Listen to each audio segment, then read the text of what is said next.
तुमच्यासाठीच्या अंजली गाडगिळस ह्या माझ्या चॅनलवर तुम्हा सर्वांचे मनापासून स्वागत। ऑनलाईन महिला मंडळ ह्या माझ्या संकल्पनेला तुम्ही छान प्रतिसाद दिलात, त्यातला हा पहिलाच भाग मी तुमच्या समोर आणते।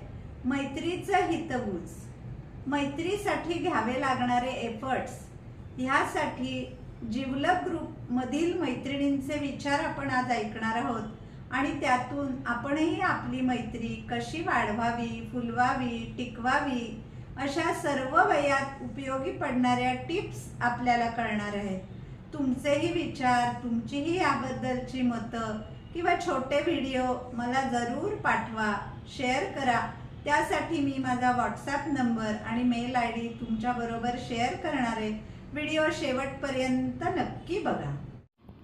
तर हा आहे आमचा जिवलग ग्रुप। आम्ही गेली 35 वर्ष आमची मैत्री आहे आणि मैत्रीसाठी एफर्ट, मैत्री टिकवण्यासाठी आम्ही काय काय केलं, ह्यातल्या प्रत्येकीने काय केलं किंवा त्यांचे विचार काय आहेत हे मी आज तुम्हाला ऐकवणार आहे, जेणेकरून आपली मैत्री वाढवण्यासाठी, टिकवण्यासाठी उपयोग होईल।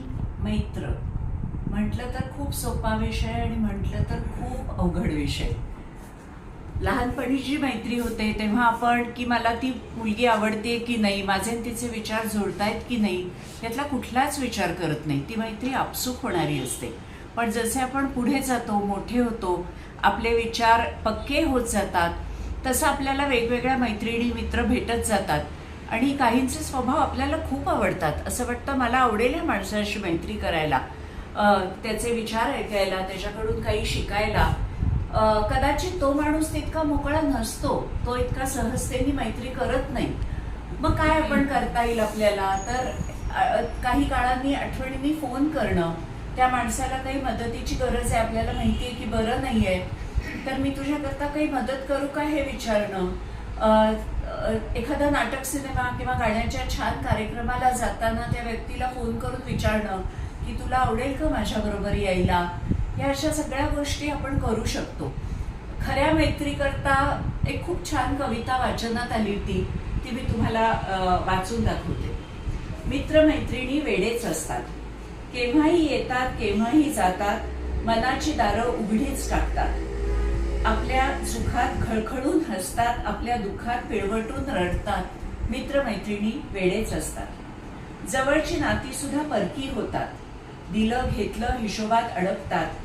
तिथे हेच सावरायला असतात आणि सावरलं की अलगद बाजूलाही सरतात। मित्रमैत्रिणी वेडेच असतात। रक्ताच्या नात्याचे नसतात, अग्निसमक्ष जोडलेले नसतात। एखाद्या औचित हळव्या क्षणी अद्वैत साधून मनात शिरतात। मित्रमैत्रिणी वेडेच असतात। सारे माझे तयांना ठाऊक असते, सारे तयांचे मला ठाऊक असते।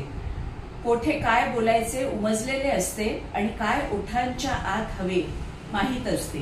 काय बोलायचं नाही हे खूप महत्वाचं असतं, ते त्यांना माहीत असतं। मित्रमैत्रिणी वेडेच असतात। बालपणीचे निरागस बंध, तारुण्यातील उन्मत्त गंध, प्रौढपणीचा समजूतदार संग, अवघे आयुष्य माझे रंगारंग। मित्रमैत्रिणी वेडेच असतात। मैत्री खरंच अशी अनमोल असते, प्रत्येक जीवाने अनुभवायची असते, पण खुळ्या सोनेरी उन्हासारखी आयुष्यात मैत्री जुळावी लागते, जुळवता येत नाही। अशी जुळलेली मैत्री फक्त जपायची असते। खरं सांगू का, समोरच्याचं जर का निस्वार्थी प्रेम असेल तर ती मैत्री आपोआपच होते, त्याच्यासाठी काही करावं लागत नाही। आणि माझ्या स्वभावातला थोडासा दोषही म्हणता येईल, माझी पटकन मैत्री होत नाही। म्हणजे मी बोलावंसं वाटतं पण मी बोलू शकत नाही, किंवा माझ्या भावना मी पटकन सांगू शकत नाही। आणि मला असं वाटतं की खरं सांगायला पाहिजे, पण आपण आज हे बोललोच नाही, हे बोलायला पाहिजे होतं। अशामुळे माझी मैत्री व्हायला थोडा वेळ लागतो। रंजनाचा एक छान मेसेज येतो, काय म्हणताय ग मैत्रिणींनो, आणि मग अशी मरगळलेली पानं पुन्हा तरतरी सगळ्या वयापासून मला हा विचार कधी मान्यच झाला नाही। हिचा उपयोग आहे ना, तर आपण हिच्याशी मैत्री करू, अशा हेतूनी कुणाशी जोडलं जाणं हे मला पहिल्यापासून मनात तिडीक होती की कुठला हेतू धरून जी मैत्री होते ती मला मान्य नाही. तुला 1 मिनिट थांबवते. हा तुझा झाला, पण कधी कधी समोरचा माणूस त्याच्या स्वार्थासाठी आपल्याशी मैत्री करतो. आहेत 1-2 माणसं तशी असतातच की, सगळीकडे. हेतूने हे केलेली, पण त्यांनी आता ती फार वर्ष जपली आहे आमच्याशी मैत्री. त्यामुळे आता श्रीकांत नसला तरी मीही त्यांना तोडत चालू नाहीये. ठेवते, चालू ठेवलंय. ठेवते. पण त्यांचे हेतू मला पूर्ण माहिती आहेत. पण जाऊ दे, त्यांनी नंतर मला गरजेच्या वेळी मदतही खूप केली. ते लक्षात ठेवून मी त्यांच्याशी पहिली होती तशीच गुड. मैत्री म्हणजे करते. तुझं स्वतःचं जे काही मत आहे तेच तू फॉलो करते, समोरचा कसा का वागेना. थोडं दिलं थोडं घेतलं असं खरं मैत्रीतलं असं असावं असं मला वाटतं. पण म्हणजे माझ्यापुरतं बोलायचं झालं तर मला अशी मैत्री करावीच लागली नाही, ती आपोआप झाली. तुला काय वाटतंय अलका? मला असं वाटतं की खऱ्या मैत्रीसाठी एफर्ट्स घ्यायलाच लागत नाही, ती आपोआप जुळून येते, दोन्ही बाजूनी जुळून येते आणि तीच खरी मैत्री असते. मग जे बाकीचं असतं ना ती फक्त ओळख असते. आपण म्हणतो की ही मैत्रीण आहे पण ती तितकी क्लोज नसते, त्यामुळे ती ओळखीची मैत्री. आता निरुपमाकडे वळतीये, कारण तिला खरंच वेगवेगळ्या वयाच्या, वेगवेगळ्या थरातल्या सगळ्या मैत्रिणींशी तिचं खूप छान जमतं.